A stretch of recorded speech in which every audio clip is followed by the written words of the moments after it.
বিভিন্ন সংস্কার প্রতিবেদন নিয়ে ঐকমত্য কমিশনের কাছে আজ প্রস্তাবনা জমা দেবে বিএনপি। সেই সঙ্গে বেশ কিছু সংস্কার প্রস্তাবও কমিশনকে জানাবে দলটি। এছাড়া দুপুরে জাতীয় সংসদ এলডি হলে জাতীয় ঐকমত্য কমিশনের সহ সভাপতি ডক্টর আলী রিয়াজের কাছে সুপারিশ জমা দেবেন বিএনপি প্রতিনিধি দলের প্রধান সালাউদ্দিন আহমেদ। এরপরেই নতুন রাজনৈতিক দল এনসিপি ও সিপিবির প্রতিনিধি দল জাতীয় ঐকমত্য কমিশনের কাছে তাদের প্রস্তাবনা জমা দেবে।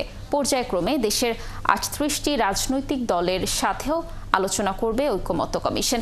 এই আলোচনা থেকে দ্রুতই সংস্কার বিষয়ে সিদ্ধান্ত আসবে বলে প্রত্যাশা কমিশনের। রাষ্ট্র সংস্কারে 166টি সুপারিশ দেয় জাতীয় ঐকমত্য কমিশন।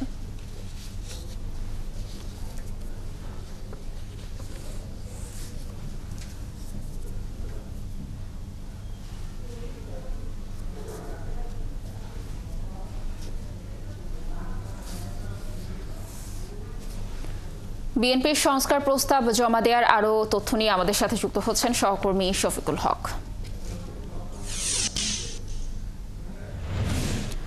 শফিকুল, আপনি তো সকাল থেকেই সেখানে রয়েছেন। বিএনপি তাদের প্রস্তাবনায় কোন বিষয়গুলোকে গুরুত্ব দিয়েছে, এই বিষয়ে কোনো তথ্য জানতে পারলেন কিনা এবং কতজনের প্রতিনিধি দল গিয়েছেন সেখানে জানাবেন।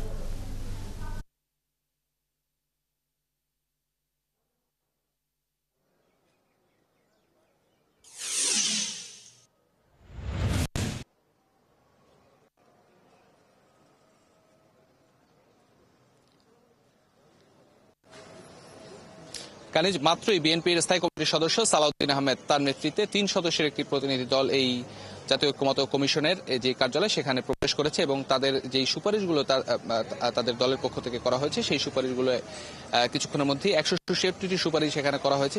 তার মধ্যে কোন কোন প্রস্তাবনায় তারা ঐকমত্যে পৌঁছাবে সেই বিষয়গুলো নিয়ে মূলত আজকের যেই তাদের প্রস্তাবনা দাখিল করার কথা সেখানে তারা এসেছেন এবং কি বিষয়ে প্রস্তাবনা তারা দিবেন বা তাদের সুপারিশগুলো কি এ বিষয়ে এর আগের খবরগুলো তো জানাচ্ছিলাম যে বিএনপি আসলে যেই প্রক্রিয়ায় এই সুপারিশগুলো চাওয়া হয়েছে দলগুলোর কাছে সেই প্রক্রিয়া নিয়ে তাদের কিছুটা দ্বিমত রয়েছে এবং তাদের দলের মহাসচিবের পক্ষ থেকে কিন্তু জানানো হয়েছিল যে তারা কি ধরনের সংস্কার চান বা সংস্কারগুলো কবে হবে এসব বিষয়ে তাদের মতামত এখানে এই ঐকমত্য কমিশনের কাছে তারা তুলে ধরবেন এবং আজকে ঐকমত্য কমিশনের কাছে তাদের এই সুপারিশগুলো তুলে দেওয়ার পরে কিন্তু এই রাজনৈতিক দলগুলোর সাথে ধারাবাহিক সংলাপ করছে ঐকমত্য কমিশন এবং এই ধারাবাহিকতায় আমরা যতদূর জানতে পেরেছি আজ বিএনপি তাদের সেই সুপারিশগুলো জমা দিল এবং তাদের সাথে যে সংলাপ এটি মূলত ঈদের পরে অনুষ্ঠিত হবে বলে আমরা এখন পর্যন্ত জানতে পেরেছি। সেই কমিশনের সাথে যে সংলাপটি হবে ঐকমত্য কমিশনের সাথে সেই সংলাপে মূলত তারা বিএনপির পক্ষ থেকে যে দাবি দেওয়াগুলো তুলে ধরা হয়েছে সেই দাবি দেওয়াগুলো নিয়ে আলোচনা হবে বা কিভাবে ঐকমত্যে পৌঁছানো যায়, সামনের সংস্কারগুলো কিভাবে হবে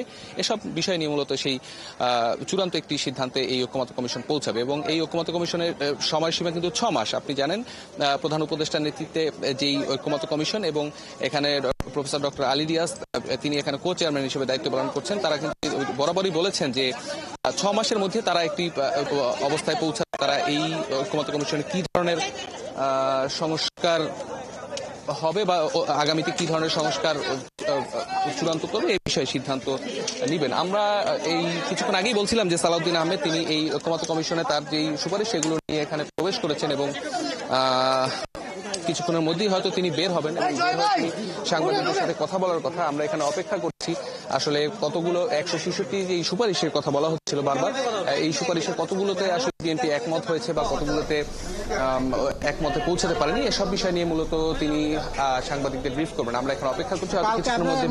আপনি থাকুন সেখানে, তথ্য সংগ্রহ করতে থাকুন। আমরা নিশ্চয়ই আবার আপনার সাথে যুক্ত হয়ে দর্শকদের সর্বশেষ তথ্য জানানোর চেষ্টা করব।